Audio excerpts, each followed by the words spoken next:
l'importance de considérer le travail dur comme une bonne chose et surtout pas comme une perte de temps. Aujourd'hui, je voudrais vous parler d'une pensée qui est très importante, un système de pensée que j'essaie de cultiver. C'est l'idée que travailler dur est quelque chose de bien. C'est d'associer des émotions positives à l'idée de se mettre au travail, à l'idée de faire quelque chose, à l'idée de passer à l'action. Je vais vous donner un exemple très simple. Vous levez le matin et vous vous dites, putain, ce matin, voilà, je me suis levé 1 heure plus tôt parce qu'il faut que je monte des vidéos. Je vous prends l'exemple d'un youtubeur, par exemple. Mais la personne peut se dire, elle est encore au lit et se réveille, et se dit, putain, ouais, mais j'ai pas envie de monter des vidéos, vas-y, j'ai envie de traîner, etc., etc. Très mauvais mindset. Avec ça, vous n'allez pas passer à l'action. Si vous voulez passer à l'action, si vous voulez exécuter, si vous voulez démarrer, si vous voulez vous lancer, si vous voulez progresser, il faut absolument associer à cette idée de travail dur, de deep work, des émotions positives. Il faut se dire que le deep work, le travail dur, le travail prolongé, évidemment, quand vous bossez sur vos objectifs, quand vous bossez sur quelque chose qui a du sens pour vous, c'est quelque chose qui est fulfilling, c'est quelque chose qui vous fait croître, c'est quelque chose qui vous fait progresser, c'est quelque chose qui vous fait évoluer. C'est la valeur et donc le cheminement. La valeur n'est pas, ne vous dites jamais, ah mais je suis obligé de travailler pour atteindre mon objectif, pour avoir la Lamborghini. Quand j'aurai la Lamborghini, je serai heureux, mais jusqu'à que j'ai la Lamborghini, je suis une merde. Si vous avez ce mindset-là, vous n'y arriverez jamais. Alors que si vous avez le mindset de vous dire, plus je travaille, plus longtemps je travaille, quand je passe des heures à travailler, c'est là qu'il y a de la vraie valeur. C'est là que j'évolue en tant que personne. C'est là que je suis en train de croître. De croître en termes de skills, mais aussi en termes de ma personnalité, même en termes spirituels, puisque le fait de passer un moment prolongé, imaginez vous passez 3 heures à faire quelque chose de créatif ou vous bossez sur vos objectifs, ça va changer votre âme, au niveau de votre âme, au niveau de votre vibe, de votre énergie, ça va tout changer par rapport à quelqu'un qui a passé 1 heure à doom scroller comme un débile mental. Vous voyez ce que je veux dire? Donc très important d'associer des valeurs positives au travail. Wow! Tu comptes passer le restant de tes jours à avancer tout doucement comme un papy ou mettre un coup de ceinturon dans cette chaîne de vie et commencer à gagner de vraies sommes d'argent? En parlant de ça, en description de cette vidéo, tu vas trouver une présentation gratuite où je t'explique étape par étape comment mettre en place le seul business model rentable en 30 jours et avec des résultats 100% garantis. Donc, si tu veux passer à l'action, tu cliques, tu regardes et tu apprends. Et n'oublie pas, ou bien tu fouettes cette chaîne de vie, ou bien celle qui te fouettera. Prendre un autre exemple, si vous n'êtes pas père de famille comme moi, ça va peut-être pas forcément connecter avec vous. Mais quand on est père de famille, on peut se dire par exemple que, surtout quand on a déjà un certain niveau de revenu, où finalement on ne travaille pas pour, comment dirais-je, on ne travaille pas uniquement pour manger, mais aussi pour croître. On est toujours dans ce dilemme. On peut toujours se dire, mais je peux passer 2 heures à travailler ou je peux passer 2 heures avec ma famille. Et c'est important évidemment, c'est aussi important d'avoir un équilibre, hein, donc de passer du temps avec sa famille. Mais moi, ce que je vous recommande du coup dans ces cas-là, c'est d'avoir des time blockers. Donc sur votre calendrier, vous vous dites, ok, de telle heure à telle heure, c'est bloqué, c'est pour ma famille. De telle heure à telle heure, c'est bloqué, c'est pour faire du sport. De telle heure à telle heure, c'est la relaxation. Mais il faut également que de telle heure à telle heure, c'est pour deep worker. Je suis dans mon bureau, je suis en train de charbonner, je suis en train de bosser sur mes objectifs, je suis en train d'accumuler, en fait, je suis en train de bosser sur des projets qui vont me faire gagner quelque chose. Et c'est pas une roue de hamster, c'est pas comme quand vous êtes à votre taf. Quand vous êtes à votre taf, vous travaillez, à la fin du mois, c'est fini, il faut recommencer, il faut toujours recommencer. Mais quand vous bossez sur vos projets, surtout si c'est un projet où il va avoir ce qu'on appelle un effet, des intérêts composés, par exemple une chaîne YouTube, aujourd'hui vous avez 10 abonnés, après 100, après 1000, après 10 000, et vous les perdez jamais. Et après, quand vous êtes arrivé à votre apogée, entre guillemets, vous faites une vidéo, vous gagnez 10 000 euros. Vous voyez ce que je veux dire? Donc c'est ça quand je vous dis des projets qui ont du sens, qui ont un potentiel de croissance et qui ont un potentiel d'accumulation. Quand vous bossez sur ces projets-là, il faut vraiment associer des émotions positives à justement ces sessions de deep work. Il ne faut jamais se dire, ah là c'est le moment où je change de devoir travailler. Dites-vous au contraire, c'est le moment où je vais croître. C'est le moment où je vais pouvoir exprimer ma créativité. Le travail dur, c'est l'expression de sa créativité, c'est l'expression de son potentiel, c'est le développement de ses compétences, c'est faire des choses, c'est avoir des histoires à raconter. Très important de garder ça en tête pour pouvoir justement se stimuler après à justement se mettre au boulot et après à prolonger les sessions de travail. Et vous allez voir que si vous avez ce mindset-là, ça va être 1000 fois plus facile pour vous de vous mettre au travail. L'une des plus grandes difficultés des procrastinateurs, c'est l'illusion que le cerveau a que la session de travail qui arrive là, que ce soit ranger ta chambre, nettoyer ta voiture ou monter des vidéos ou créer une newsletter, ce que tu veux, c'est l'illusion que il va y avoir trop de choses à faire. Et donc le cerveau se dit non, je vais le remettre à demain. Et c'est pour ça qu'il y a un hack qu'on donne souvent aux procrastinateurs, c'est mettez-vous à la tâche simplement 5 minutes. Et comme ça, une fois que vous êtes dedans, vous êtes dedans, c'est plus facile de continuer. C'est toujours plus facile, et ça c'est une loi de la physique, c'est plus facile de continuer un mouvement que d'initier un mouvement. Donc focussez-vous, si vous n'arrivez pas à commencer, focussez-vous sur l'initiation du mouvement. Mais surtout, vous pouvez vous triquer vous-même en vous disant je vais que le faire 10 minutes. Et au pire des cas, si ça me saoule, j'arrête. Mais aussi, l'intérêt, c'est aussi de cultiver un système de pensée qui valorise ces sessions-là. Ne pas se dire, ah mais si j'investis du temps et des énergies dans ce projet, c'est un projet qui va peut-être pas réussir. S'il ne réussit pas, ce sera du temps perdu. C'est jamais du temps perdu. Le temps que vous passez à bosser sur vos projets, c'est du temps de croissance, c'est du temps où vous évoluez en tant que personne, c'est du temps où vous investissez dans des projets qui vont vous rapporter à vous et pas à votre boss. Vous voyez ce que je veux dire? Et après, de fil en aiguille, comme ça, vous allez commencer à travailler. Au début, vous avez, voilà, par exemple sur YouTube, bah, vous commencez à travailler. Vous faites ça tous les jours pendant un an. À la fin de l'année, vous avez 1000 subscribers, vous avez 10 000 subscribers. Et je sais qu'il y a des rageux qui vont dire non, mais non, 1000 subscribers en un an, c'est pas assez. Et ça, encore une fois, j'insiste là-dessus. Le fait de se dire, tiens, tel projet, par exemple, ça n'a pas rapporté assez. Alors après, ça dépend évidemment où vous êtes dans le game. Hein. Mais si vous êtes au tout début, vous dites, oh, moi, 1000 subscribers en un an, ça m'intéresse pas. En fait, c'est peut-être un mécanisme de coping. Pourquoi? La personne qui dénigre un système, est-ce qu'elle dénigre ce système parce qu'elle est sincèrement en train de chercher un meilleur système? Ou est-ce qu'elle est en train de dénigrer ce système pour avoir une excuse pour ne rien faire? Parce qu'évidemment, si 1000 abonnés en un an, c'est pas assez, bah, du coup, on le fait pas le truc. Donc, on fait rien. Et non seulement c'est dangereux parce que ça vous empêche de démarrer, non seulement c'est dangereux parce que ça peut vous donner des objectifs irréalisables et vous... Alors c'est très bien d'avoir des objectifs irréalisables si vous avez le bon mindset. Si vous vous donnez des objectifs irréalisables pour avoir des changements de paradigme qui vont vous permettre de décoller beaucoup plus vite, c'est très bien. Mais si vous avez des objectifs irréalisables qui vont vous pousser à systématiquement abandonner vos projets parce que les résultats n'arrivent pas suffisamment vite, là c'est ultra toxique. L'autre problème, c'est qu'en ayant des pensées en mode je vais gagner 10 000 euros en 3 mois par mois, 10 000 euros par mois en 3 mois alors que je commence de rien, ça c'est le meilleur moyen de tomber dans des scams. Parce que des gens sur internet qui vont vous vendre ce type de système, il y en a plein. Et c'est les mecs qui d'ailleurs qui vendent le plus. Parce que les gens veulent ça. Les gens veulent qu'on leur dise tu vas gagner beaucoup, tu vas gagner vite, tu n'as pas besoin d'argent, tu as besoin de compétences, tu peux le faire en 2 heures par jour. Vous voyez ce que je veux dire? Donc c'est vraiment le meilleur moyen de tomber dans un scam, c'est aussi, enfin ça peut être, en fonction de la façon dont vous intégrez ça à à votre système de pensée global, ça peut être quelque chose de toxique. Il y a encore une autre troisième possibilité, et là c'est quelque chose qui est complètement inconscient, en fait c'est la personne qui inconsciemment cherche à se faire scam. Pourquoi la personne cherche à se faire scam? Parce que le gars, une fois qu'il aura été scamé une fois, 2 fois, 3 fois, eh ben, il pourra se dire, finalement ça marche pas, donc ça sert à rien que je continue. Vous voyez ce que je veux dire? Quand la personne peut inconsciemment chercher des excuses, parce qu'en fait elle a une tension interne, elle se dit, j'ai envie de faire quelque chose, ma vie elle me fait chier, j'ai envie de décoller, j'ai envie de démarrer, mais en même temps j'ai pas envie de faire les efforts. Pourquoi elle n'a pas envie de faire les efforts? Déjà parce que dans son système de pensée, faire des efforts c'est associé à de la négativité. Deuxièmement, parce qu'elle est addicte à toute une série de comportements qui lui donnent de la dopamine gratuitement et à peu de frais. J'ai parlé des pizzas, j'ai parlé des burgers, tout ce qui est fast-food, tout ce qui est doom scrolling, tout ce qui est consommation de contenu pour adultes. Et troisièmement, parce que voilà, parce que la personne c'est quelqu'un qui procrastine, c'est quelqu'un qui se dit que le travail, c'est quelque chose de chiant, c'est quelque chose qui est dur. Quand vous avez des systèmes de pensée aussi comme ça, vous n'avez pas envie de mettre la main à la pâte, vous n'avez pas envie de faire des efforts. Aussi, peut-être que si aujourd'hui votre vie c'est une vie un peu, vous êtes tout le temps épuisé, vous manquez de sommeil, vous n'avez pas un bon rythme de vie, vous n'avez pas un bon équilibre, en fait vous êtes en état d'épuisement chronique.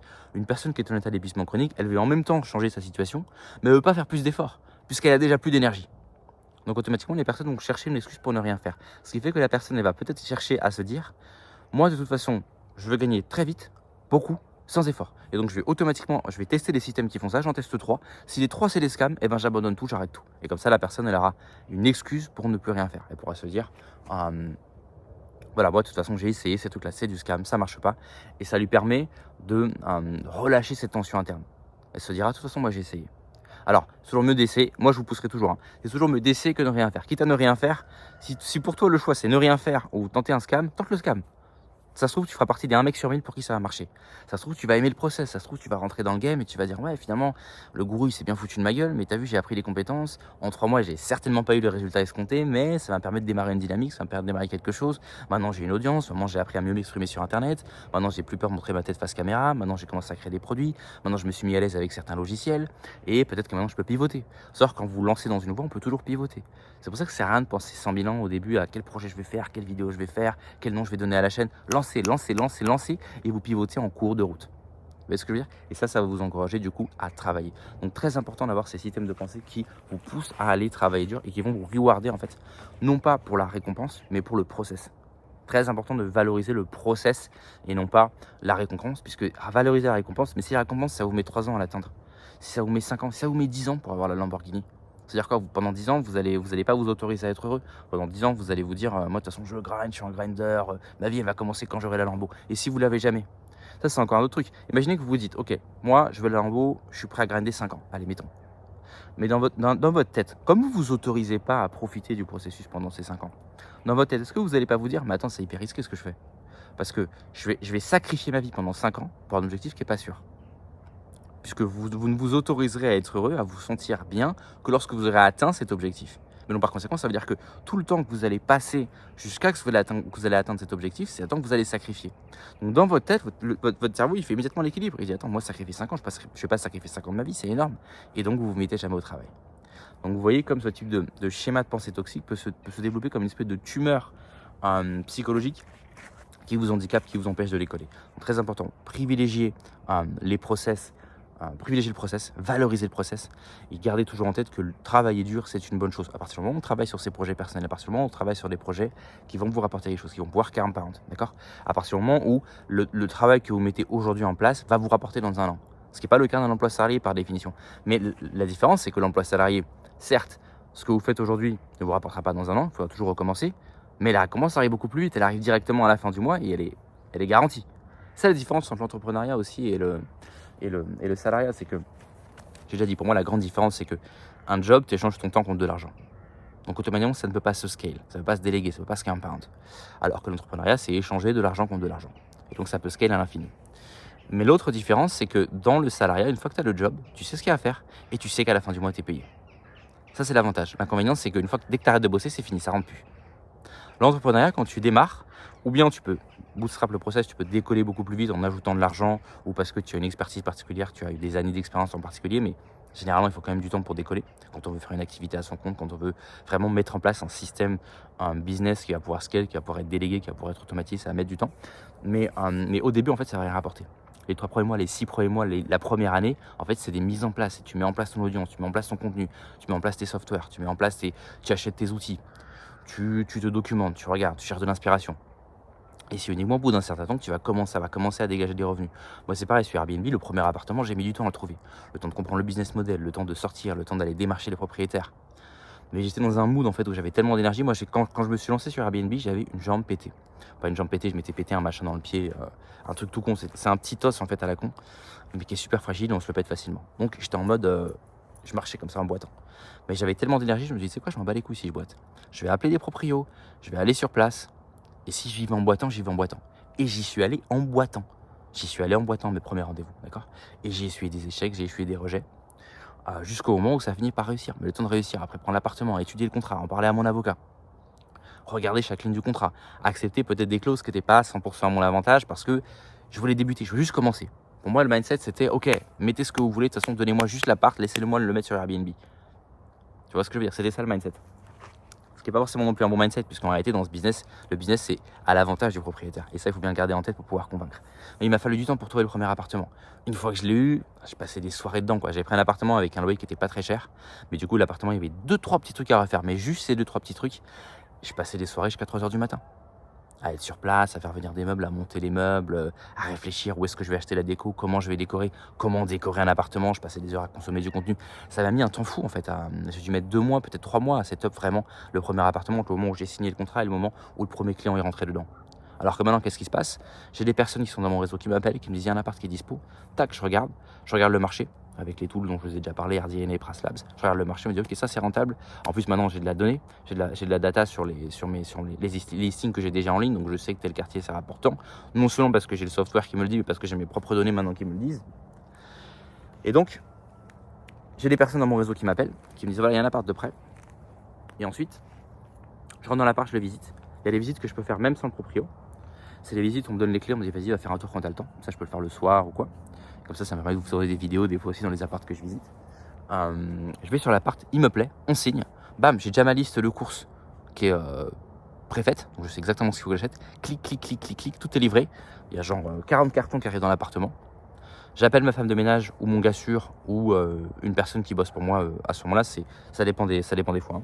Mais je trouve une personne avec laquelle je vais déléguer en fait le setup de l'appartement. Donc ou bien si ma femme de ménage me dit voilà, ça t'intéresse toi et ton mari, vous allez sur place, vous éballez les cartons, vous installez et je vous paye tant la journée. Et toi, tout se fait automatiquement. Après, j'appelle mon photographe. Je lui dis l'adresse c'est tant, tu vas trouver la logbox dans la boîte aux lettres. Le code c'est ça, tu prends les clés, tu rentres, tu prends les photos. Je suis derrière mon ordi, je fais que de passer des coups de fil. Et en 2 semaines, si je suis chaud, en 2 semaines, l'appartement entre la signature et le setup, il est prêt. Il est complètement prêt. Et j'ai presque rien eu à faire. Après, il est prêt, il est sur Airbnb, on met les descriptions, c'est parti, ça commence à louer, ça commence à rentrer. Mais ça, c'est parce que maintenant, le process est rodé. Soyez en passant, si ça vous intéresse de faire du Airbnb, checkez la description. Il y a 5 clés pour se lancer sur Airbnb sans argent. Vous inscrivez à la newsletter, vous cliquez sur, vous regardez les articles, vous allez avoir accès aux articles gratuitement, tout est gratuit. Et vous cliquez sur, vous allez dans l'article Commencez ici. Il y a en début d'article, vous avez 2 liens à télécharger. Il y en a un, c'est les 10 heures fatales de l'expatrié. Le deuxième, c'est 5 clés pour se lancer sur Airbnb gratuitement. Vous téléchargez et comme ça, vous avez une petite checklist qui va vous aider à pouvoir vous lancer comme ça dans ce business model. Et j'ai aussi sur ma newsletter un article plus détaillé où je vous explique step by step comment trouver des appartements, chercher des appartements, étudier le marché, setup l'appartement et ensuite le lancer tout simplement sur Airbnb. Donc vous voyez, mais ça, c'est pas fini tout de suite. Au début, ça a mis du temps. Donc c'est ça aussi l'entrepreneuriat, c'est qu'au début, ça met du temps. Et c'est pareil, plus j'ai d'appartements, plus je peux optimiser mes process, plus il y a ce qu'on appelle une économie d'échelle qui se met en place, qui me permet de les rentabiliser davantage. Mais au début, c'était peut-être pas ultra rentable. Surtout qu'au début, on investit peut-être un peu plus que nécessaire. Vous voyez ce que je veux dire? Donc voilà, gardez toujours en tête que l'important c'est le process, l'important c'est de mettre en place des choses. Ne vous laissez jamais limiter par des gens qui vous disent que ça ne va pas marcher ou par des systèmes de pensée qui vous disent que finalement investir du temps et de l'énergie dans tel projet c'est peut-être pas une bonne chose, que je pourrais passer du temps à jouer à un jeu vidéo qui va me donner 10 fois plus de dopamine en faisant 10 fois moins d'efforts. Ça c'est des pensées qui vous bloquent et qui vous ne permettront jamais de décoller. Les amis, si les conseils mindset, l'expatriation, le business vous intéressent, abonnez-vous à la chaîne. Si vous avez des questions, posez-les en commentaire. Et sinon, on se retrouve la prochaine fois pour un nouvel épisode d'Ambiance Digital. Ciao.